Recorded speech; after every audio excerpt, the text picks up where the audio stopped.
Anak, you must learn to take the bitter, not only the better, and we are sure you will be the best. Anak, there will be times that you will feel that Papa and Mama are makulit, mahigpit, or matanda. Mas matindi ang tito mo. Yes, anak, we are makulit, we are mahigpit, and we are matanda na.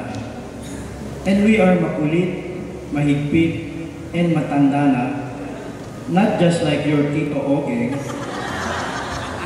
but because we want you to learn life early and avoid past mistakes. Makulit kasi ang tito mo. You still remember, anak, that you had a party every birthday. Papa and Mama planned for each year your birthday party so that you will continue to meet your relatives and friends and appreciate even more the value of having your friends and relatives. Tonight is no exception, anak. Hindi ko alam kung totoo kay Tito Oge ngayon. Anak, Papa and Mama cannot always be there to fight your battles. We can only be there to help and dream and realize your dreams.